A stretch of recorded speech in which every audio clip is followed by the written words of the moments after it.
Today marks the 36th anniversary of the Ecole Polytechnique massacre. On December 6, 1989, Marc Lépine interrupted a lecture for engineering students, made all the men leave the room before opening fire on the 9 remaining women with a semi-automatic rifle.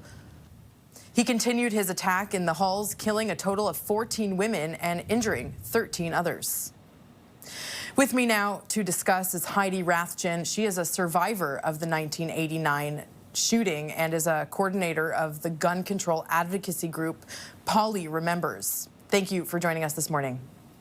Thank you for having me.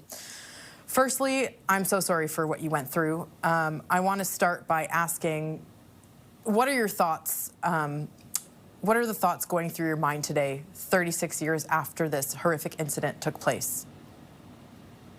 Well, after 36 years, in terms of the commemoration, that part is getting easier, obviously, and I always appreciate gathering with the families of the victims and other old friends from the Polytechnique community.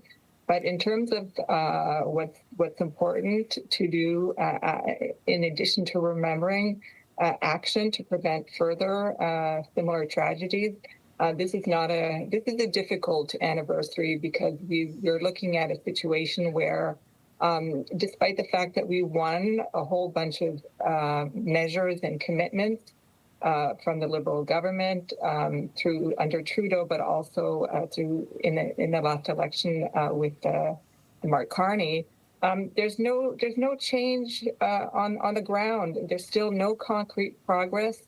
And you know, like the bill that was passed 2 years ago, Bill C-21, important measures to remove firearms from domestic abusers are still not in effect. We're still waiting. The buyback has not been launched, even though it was supposed to be completed by 2020.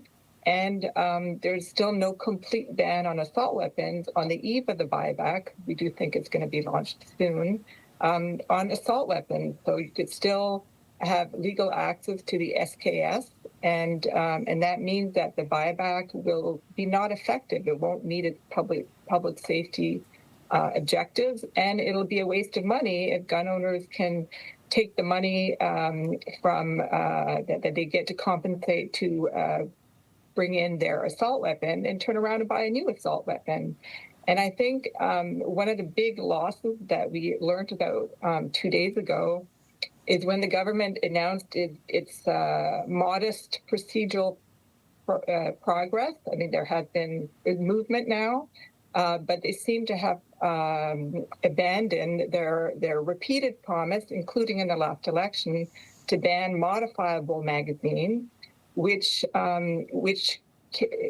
are designed for high capacity, 30, 50, even 100 rounds, but are pinned at 5 to make them legal.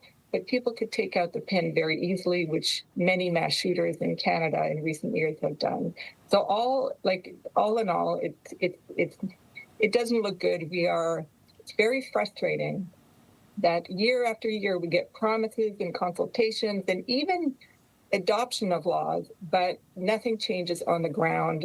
The only thing that changed is the freeze on handgun sales in 2022. But for the rest, delayed, weakened, still on the, gathering dust on a shelf. So more than 3 decades have now passed since the shooting. How important is it to continue to talk about the massacre and educate future generations about this?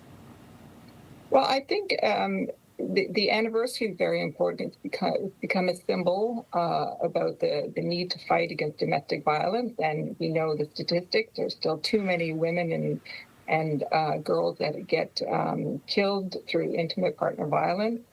And we still have, increased gun crime and violence and threats. And so we have to continue.